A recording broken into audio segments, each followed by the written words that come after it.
Okay, so one of the biggest questions on every Boruto fan's mind is who is going to be the final villain of the Boruto 2 Blue Vortex story? Because we've seen since the inception of Boruto as a whole, going back to part 1, that ultimately things can change rather quickly, and despite the fact that the series started off with a whole different cast of villains, a la the Kara group with Jigen and those characters, ultimately things have drastically changed since that time. We've seen the entirety of the Kara group being defeated, and ultimately the only one that is left from the remnants of Kara is indeed Code. So if you thought those were going to be the final villains of the series, then obviously things went in a different direction. Likewise with the ending of that scenario where the Ten-Tails creature was ultimately kept in captivity, a lot of fans thought that the Ten-Tails was going to be the final villain of the story, and that still very well could be the case, but ultimately, at the very least from what has transpired with them essentially being turned into these divine tree people, that doesn't necessarily seem to be the case either, at the very least regarding the Ten-Tails. Because even the opening of the Boruto 2 Blue Vortex manga, it didn't have necessarily the giant ten-tailed beast that we fought during the 4th Great Shinobi War, or even the Sage of Six Paths fought back in the days, but ultimately we had a variation of that where all of the clones of the Ten-Tails were attacking, and we had Sarada and a lot of people in the Leaf having to fight off these clones of the Ten-Tails. So we already kind of had a similarity to that battle of fighting against the Ten-Tails. And I guess to start things off, one of the characters that I say we could potentially eliminate as at the very least being the overall grandiose threat of the story is possibly Code. Now again, I want to stress that Boruto 2 Blue Vortex's manga is always evolving and always changing, so anything is possible at this particular point, but considering the fact that the story has kind of navigated his character as more so an up-and-coming villain opposed to just being like the,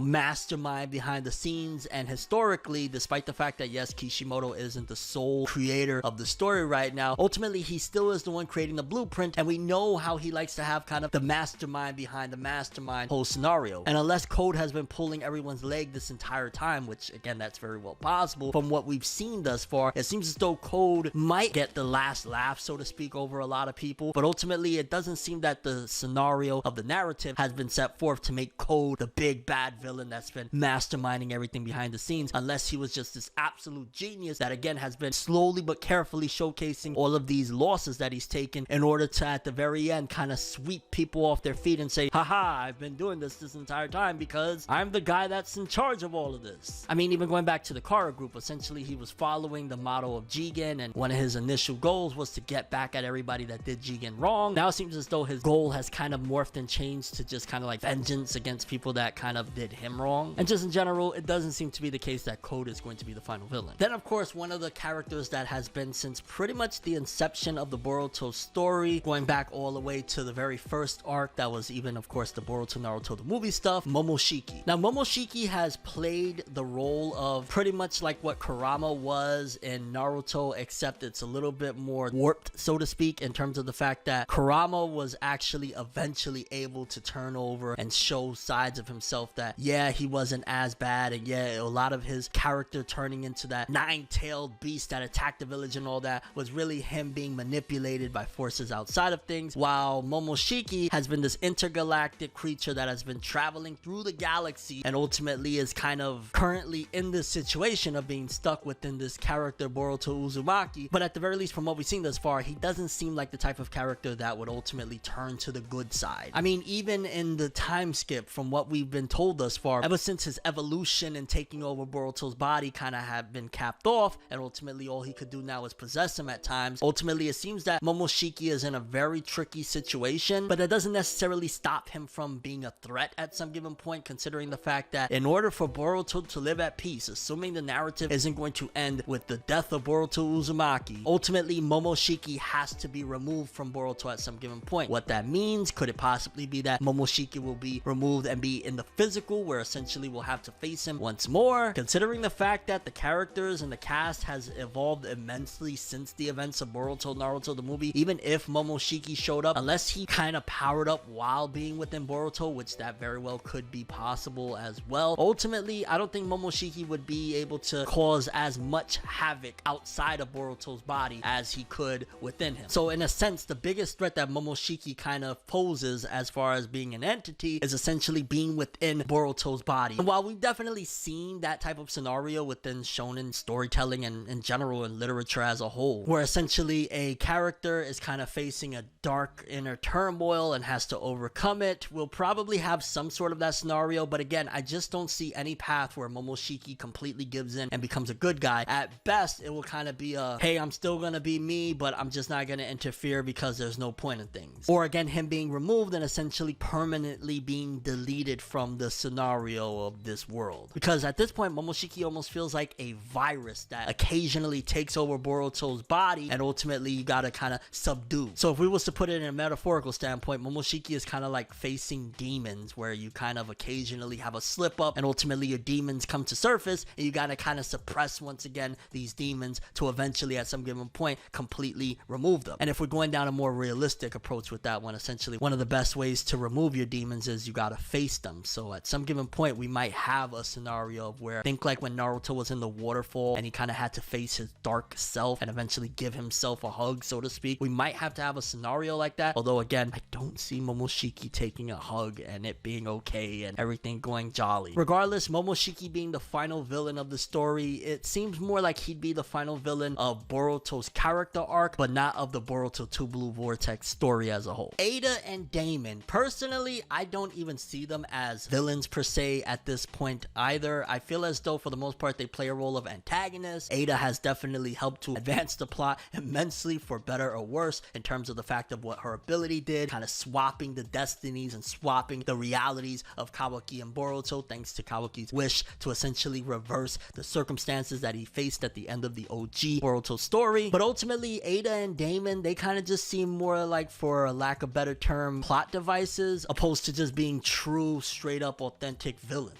Like, yes, Ada definitely has utilized her abilities in a way that has not been beneficial by any stretch of the imagination to Boruto Uzumaki, but ultimately she hasn't necessarily posed a threat in terms of like, I want to kill the main character or anything like that. In fact, I kind of see her character more so going the way of, because remember, she also has that kind of, you would argue, curse that was put upon her, that all of these people fall in love with her regardless, but she wants to find true love. I kind of see her character being wrapped up with the curse being eliminated and either her finding someone to fall in love with, or at the very least just having the peace of not being engulfed in this whole idea that she'll never be able to get true love. So at some given point, Ada is probably going to be freed from that, and that will even further decimate any opportunity or chances to really create and craft her to be a villain, because again, as it stands right now, she's an antagonist that did something pretty wrong, but it wasn't even necessarily like from a malicious standpoint of, I want to make Boruto suffer. It was more so in the name of love. And Damon is kind of just a kid brother that is a little bit out of control. I don't see his character kind of going the direction of being the big villain either. In fact, to be honest, if Damon became the big villain of the Boruto story, it would kind of feel a little bit like, yo, what are we doing here? But then again, you never know with this story. So by the end of all of this, I'd imagine both of their characters will be redeemed, and maybe they won't be necessarily good guys, but they won't be on the side of any sort of stretch of the imagination of being evil or villains. Now, a lot of people will probably scream at the top of their lungs that, no, clearly you missed the whole thing. The very first episode of the story, the very first chapter, completely showcases that the final villain is going to be Kawokey. In fact, 2 Blue Vortex's inception is largely in part due to the fact of Kawokey's wish that he made to Ada to transfer these destinies, and essentially for him to be Kawokey Uzumaki and to have the entire Hidden Leaf Village go against Boruto. But it hasn't been that many chapters, in case you forgot, that it was already clarified that Boruto isn't really looking on some sort of vengeance scenario. He isn't really trying to get back at Kawokey, despite the fact of what Kawokey has done, removing Naruto and Hinata, putting them in that sleep trance. Boruto, despite the fact that yes, he takes after his master Sasuke, he still has the heart of his dad, Naruto. So essentially, he's already kind of seemingly forgiven Kawokey and essentially even told him, yo, train up so that we could work together. So that whole scenario of Kawokey being the big bad villain, the only way that kind of leads to that truly being the case of him being the final villain and not just him being kind of a really dastardly antagonist, is the fact that if Kawokey pushes it even further and does something even more to kind of push Boruto over the edge, that could be the case. But I don't know what more more could he do other than taking somebody out that he loves, which Kawokey has showcased he really doesn't have any interest in doing any of that anyways. His primary focus is the fact that Boruto is infected with this virus of Otsoski, and in order to protect the people that he loves, he will do anything and everything, no matter how people look at him, in order to save the people he loves, including wiping out Boruto, despite the fact that he has max amounts of love for him. And not to mention the fact that the Two Blue Vortex manga has demonstrated that Kawokey, at the very least up until this point, doesn't really have the strength to carry out that type of scenario of being the big villain, although clearly at some given point those circumstances will change and he will be able to pose a threat. It still doesn't demonstrate like true final villain. If anything, it more so goes along the lines of not quite exactly, but similarly to how Sasuke was kind of up and down on his,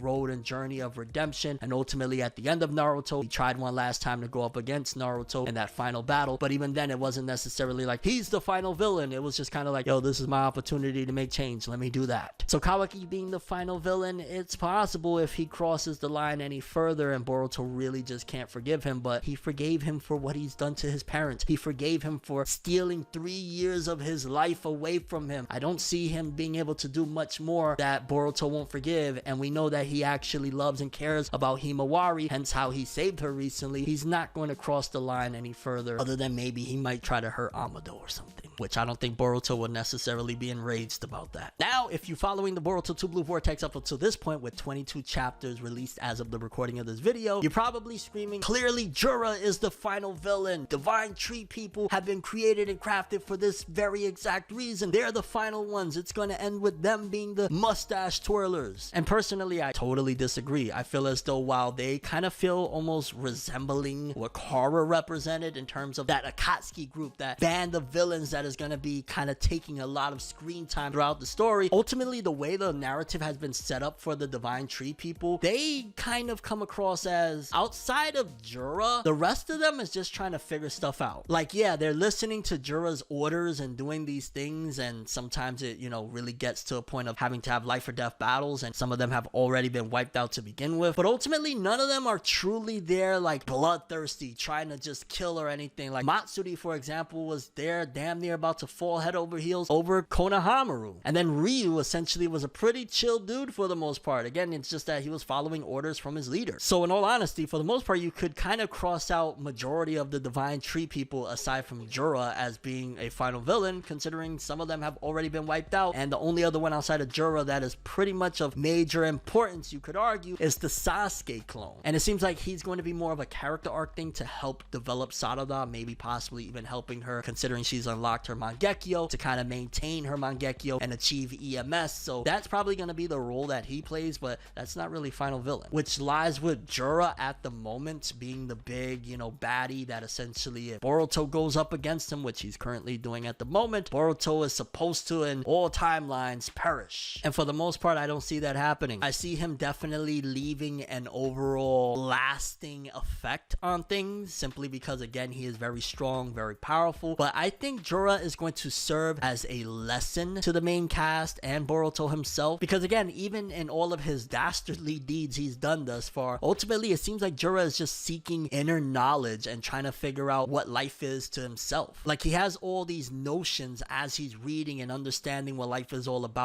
love and all of these different concepts, but ultimately Jura, he doesn't come across as completely evil, more so kind of just misguided. So while this is going to be an epic battle, and especially when the Two Blue Vortex anime comes back, I'm sure they're going to kind of promote him as being like a very big threat. I feel like he's more going to be an arc threat and an advancement of the plot in a major way, but he won't truly be the finale that everybody is looking at. In fact, I wouldn't be surprised if here soon the whole idea and the whole concept and battle against the Divine Trees gets wrapped up as we move on into bigger and even more grandiose threats that even more so connect to things of the story and things of the past of these characters. Also, not to mention, at some given point, we got to get these characters freed. Like, what, we're gonna just have a lot of these people stuck in captivity this entire time? Like, I know they're probably going to push as long as possible to keep Naruto removed from the story, but there's really not too much of a reason to keep Sasuke removed from the story, considering the fact that that opening episode and chapter didn't necessarily have Kawokey saying that Sasuke was in another dimension. He only mentioned Naruto, so Sasuke could very well be freed well before Naruto, which again, in order to achieve that, we would have to defeat the Divine Tree people, which leaves two last vast entities that could potentially be the true final villains. And ultimately, I feel as though the final villain is going to be a similar case of Frankenstein's monster, because most people are going to look at from the narrative that Amado has been somebody that has just had this vast knowledge of events and how things were going to transpire. He has helped to manipulate certain situations, the things that he's done with Kawokey and whatnot. A lot of people are probably going to look at it as if Amado is truly the villain of all sorts, which for a while I definitely had my suspicions of him being a villain. In fact, there's still to this point a lot of mysteries surrounding the character. But one thing that Amado had brought up is something that I truly believe is going to lead to the final villain, and kind of it'll make the whole story go full circle in a sense. Is the story started off going back to Boruto Naruto the movie with an Otsoski invasion. Amado brought up a major possible final villain that seemingly is almost as if, think back to when Naruto the 4th grade Shinobi War, how Kaguya was brought up, but she was brought up really late in the story. It seems as though the story set forth and kind of started this concept of this Otsoski god early on, of a foreshadowing, so that eventually at some given point when it does come to fruition, it's like, yeah, that's been in the cards all along. So it seems like Ikamoto and Kishimoto have had this plot of Shibai Otsuki being a big villain since pretty much early in the story. So when we get to that particular point, it was foreshadowed. And it could very well be the case how Koji has pretty much had this foresight because of that jutsu that he has to be able to see all the paths of the future. It's very well plausible that Amado has that same ability, if not more intensified than Koji, and has been utilizing every possible tool that he has at his disposal to actually prevent a being such as the leader of the Otsuki, Shibai, from coming to this realm and essentially posing a threat. Because if Momoshiki early on in the story gave us that much of a problem, and to this point is still a problem as he kind of festers within as a virus within Boruto, then the leader of Otsuki will be of unimaginable power. I mean, we're having problems with this guy right now, a divine tree creature that is essentially an offspring of the Ten Tails. Imagine what a creature that is far superseding even the Ten Tails would be like in combat. So I say all that to say that while Amado has been trying his best to avoid things and trying to get to the best path possible, similar to what Koji is doing right now, ultimately, because of the, you would argue, stubbornness of some of the characters, it might very well lead into Frankenstein's creation of Shibai Otsuki somehow, some way coming to this realm and truly being the final villain of the Boruto story. Big move, trying to find a